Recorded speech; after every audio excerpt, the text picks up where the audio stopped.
Didik TV KPM.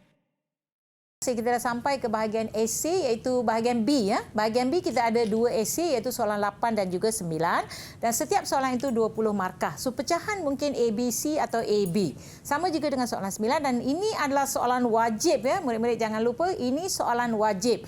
Mesti jawab soalan 8 dan 9. 6, 7 tadi boleh buat pilihan tapi ini adalah soalan yang wajib. Saya akan kongsi satu contoh ya soalan di sini ya. Okey, lihat di sini ya. Sampul bajet. Okey, saya nak kongsi ya tentang sampul bajet ya. Okey, sebab saya pun ada sediakan beberapa sampul bajet untuk kegunaan saya sendiri ya.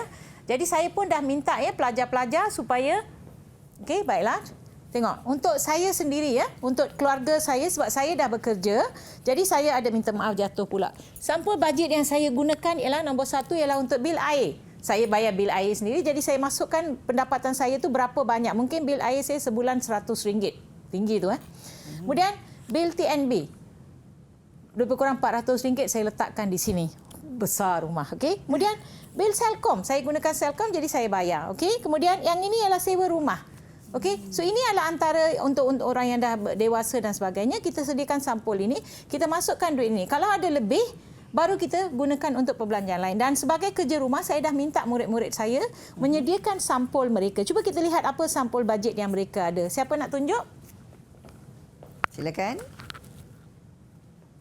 Cikgu, ini sampul saya. Vishwa dulu, okey. First ialah yuran bas. Saya naik bas balik rumah, so saya kena bayar yuran itu. Ya. Nanti saya ada simpanan kecemasan. So bila ada kecemasan atau tiba-tiba berlaku apa-apa, saya boleh guna ini untuk kecemasan. Next, akhirnya saya ada harta kegemaran. So saya akan beli stuff untuk saya suka dengan guna ni. Contoh barang apa tu? Barang yang suka tu apa tu? Macam laptop, cikgu, laptop. Oh, game, simpan untuk beli laptop. Bagus. Okey, siapa lagi nak berkongsi? Saya cikgu. Ya. Yang ni sampul untuk bayaran dan sekolah saya sebagai layanan pergi sekolah. Yang ni sampul barang keperluan seperti nak beli pen ke, pencil box macam tu. Yang ni last kali sampul hadiah. Maksudnya kalau ada hari jadi kakak saya ke ataupun hari keluarga saya simpan duit itu untuk beli hadiah untuk mereka. Oh, syabas ya. Dia simpan satu sampul untuk beli hadiah keluarga ya. Walaupun duit itu mereka dapat daripada ibu bapa tapi mereka ada usaha untuk ingat. Okey, siapa lagi nak berkongsi sampul? Boleh saya kongsi juga? Ya, silakan. Cuba tunjuk sampul tu dengan baik. Cantik. Sampul paket ampau ni. Ya, betul. Ya. Ini sampul yuran kelas saya, cikgu. Oh, yuran kelas. So, yang ni saya boleh bayar yuran kelas saya. Yang ni sampul makanan. Saya suka makan makanan ringan. So, saya boleh beli dengan... Makanan rapuh, okey? Ini sampul membeli belah. Saya suka beli pakaian dengan sampul ni. Itu saja dari saya. Okey, so dia beli pakaian sendiri, dia simpan wang dalam itu. Bagus ya, nasib baik mak tak tahu. Okey, yang terakhir siapa belum lagi tunjukkan sampul? Siapa tu? Kavia. Saya, cikgu. Kavia. Saya Kavi. Yang ni sampul yuran kelas saya. Okey. Lepas tu ada sampul makan minum. Yang last kali tu sampul Tommy saya. Tommy tu siapa, adik ke? Bukan, cikgu. Tommy tu anjing peliharaan saya, cikgu. Wah, so comel. So kamu simpan untuk beli barangan kegemaran Tommy kamu ya. Bagus ya, syabas ya murid-murid kerana dah menyediakan sampul bajet ya. So kamu dah tahu ya. Jadi contoh 4 contoh sampul bajet dalam perbelanjaan bulanan seseorang yang baru bekerja, bukan kamu ya. Okey, siapa boleh jawab jawapannya? Apakah contoh sampul bajet dalam perbelanjaan bulanan seorang yang baru bekerja? Ya, siapa? Siapa boleh jawab? Ada siapa nak jawab? Silakan. Ada macam pegun aja. Ya, saya nak jawab, cikgu. Ya.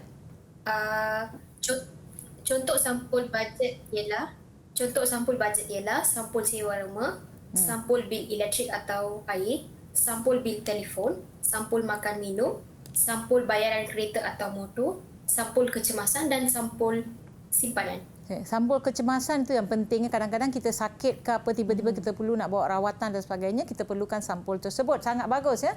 Okey, soalan yang kedua. berdasarkan dua nilai murni yang kita belajar 18 nilai, bagaimanakah penggunaan sampul bajet dapat membantu golongan yang baru bekerja untuk menguruskan perbelanjaan secara beretika? Siapa nak cuba jawab?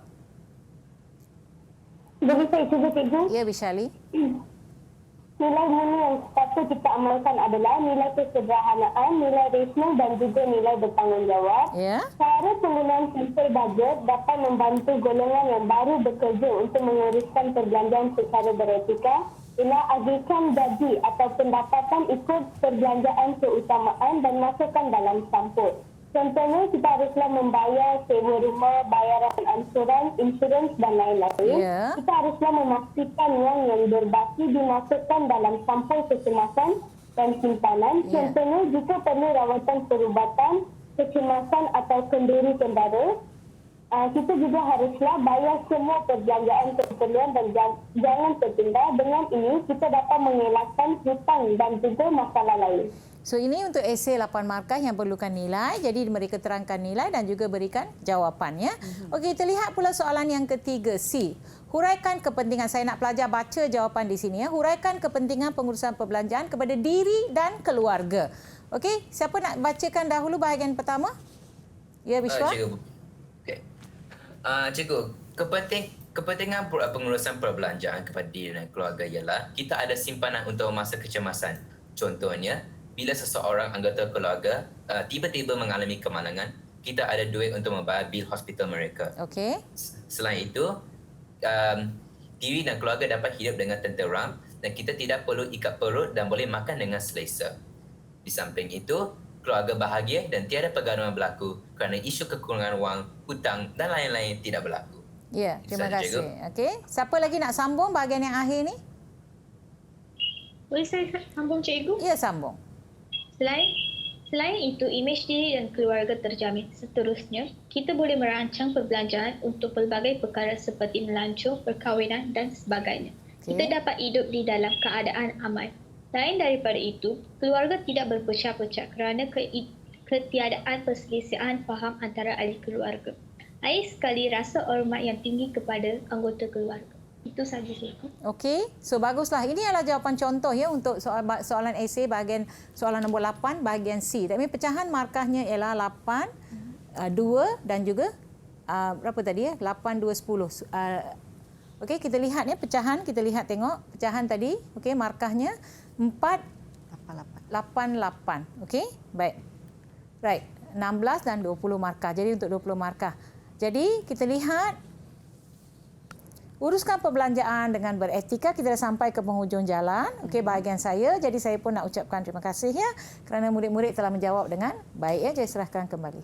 Terima kasih kita nak ucapkan kepada Cikgu Kala Devi Arumugam, merupakan guru cemerlang pendidikan moral Sekolah Menengah Kebangsaan Engku Hussein Semenyih Selangor untuk satu pembelajaran yang saya pasti Cikgu amat memberangsangkan dan pastinya ramai dalam kalangan murid-murid yang mengikuti di rumah juga mendapat manfaatnya. Terima kasih juga untuk murid-murid secara dalam talian. Boleh lambai sikit. Kita ada Vishwa, kita ada Divya, kita ada Kavya dan juga Vishali. Senyum semua. Terima kasih untuk hari ini. Didik TV KPM